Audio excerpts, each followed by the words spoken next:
Hermanos, vivimos en un tiempo donde hay muchas iglesias y corrientes religiosas. La pregunta que debemos hacer es simple. ¿Cómo identificamos la iglesia que pertenece a Cristo? El Nuevo Testamento nos da respuesta clara. Nos dice qué es la iglesia, cómo se entra en ella y cómo reconocerla hoy. Mi propósito esta mañana es explicar esas tres cosas usando las Escrituras. Primero, necesitamos definir la iglesia. Muchos piensan que la iglesia es solo un edificio. Otros creen que es una denominación o una organización humana. Pero la Biblia enseña otra verdad. La iglesia es el cuerpo de Cristo. Según Efesios capítulo 5, versículo 23, porque el esposo es cabeza de su esposa, así como Cristo es cabeza de la iglesia, la cual es su cuerpo, y Él su Salvador. Esto significa que la iglesia no es algo independiente de Jesús, es su cuerpo. Los miembros de la iglesia son las personas que pertenecen a Cristo, conectadas a Él como las partes del cuerpo están conectadas a la cabeza. La iglesia pertenece a Cristo. Leemos en Hechos, capítulo 20, versículo 28, tengan cuidado de sí mismos y de todo el rebaño sobre el cual el Espíritu Santo los ha puesto como obispos para pastorear la iglesia de Dios, que Él adquirió con su propia sangre. Jesús pagó el precio por la iglesia. No fue fundada por humanos ni por un consejo humano. Fue comprada por la sangre de Cristo. La razón de la iglesia es glorificar a Dios. Efesios 3, 21 dice, a Él sea la gloria en la iglesia y en Cristo Jesús por todas las generaciones, por los siglos de los siglos. Amén. La iglesia existe para mostrar la sabiduría y la gloria de Dios en el mundo. Todo lo que hace la iglesia debe apuntar a eso. La iglesia del Nuevo Testamento es la comunidad de personas redimidas por Cristo, bajo su cabeza y para su gloria. Si ya sabemos qué es la iglesia, la siguiente pregunta es ¿cómo y cuándo una persona se convierte en miembro de esa iglesia? La Biblia enseña un proceso claro que lleva a la salvación y a la entrada en la iglesia. No es por herencia, ni por bautismo infantil automático, ni por afiliación cultural. Veamos los pasos que la Escritura presenta. Primero, escuchar y creer el Evangelio.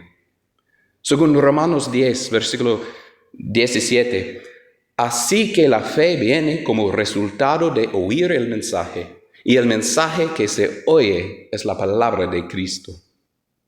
La persona debe oír el mensaje de Cristo y creer en su corazón que Jesús es el Salvador y el Hijo de Dios.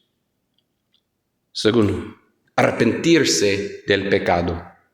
Hechos 2, 38 nos dice, arrepiéntase y bautícese cada uno de ustedes en el nombre de Jesucristo para perdón de sus pecados y recibirán el don del Espíritu Santo. Arrepentirse significa cambiar la dirección de la vida, dejar el pecado y volverse a Dios. Tercero, confesar a Jesús como Señor. Leemos en Romanos 10, versículos 9 y 10, que si confiesas con tu boca que Jesús es el Señor y crees en tu corazón que Dios lo levantó de entre los muertos, serás salvo. Porque con el corazón se cree para ser justificado, pero con la boca se confiesa para ser salvo. La confesión pública reconoce a Jesús como Señor y Salvador. Ser bautizado para el perdón de los pecados. Una vez más, en las palabras de Hechos 2:38, bautícese en el nombre de Jesucristo para perdón de sus pecados.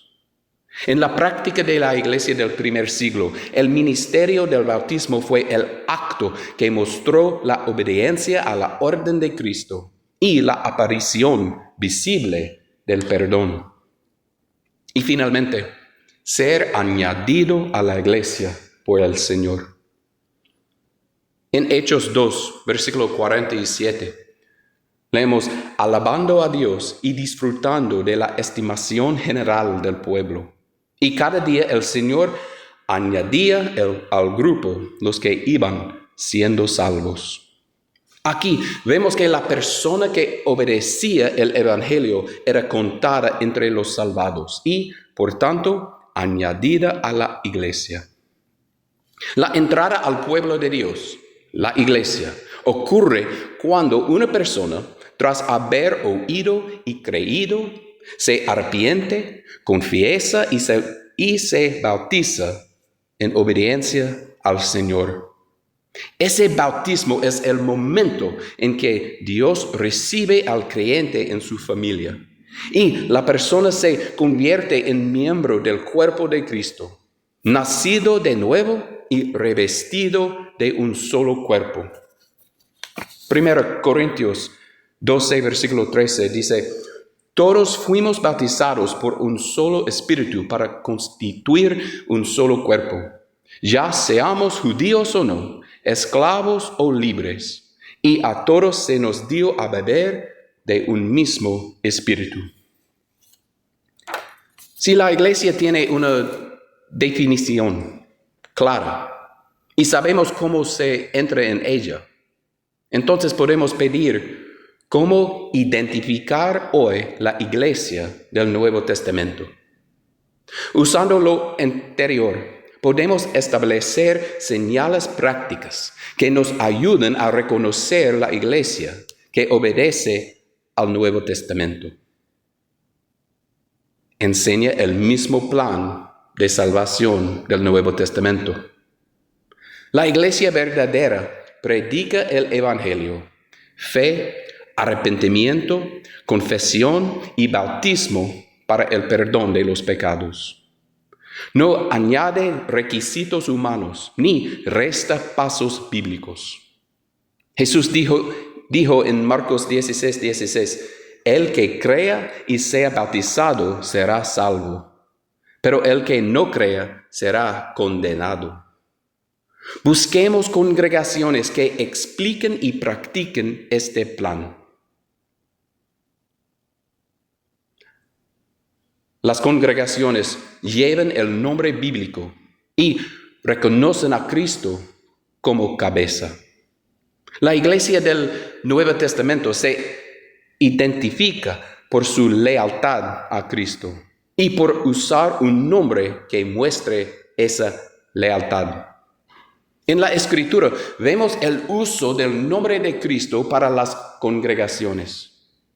Romanos 16:16 dice, salúdense unos a otros con un beso santo. Todas las iglesias de Cristo les mandan saludos.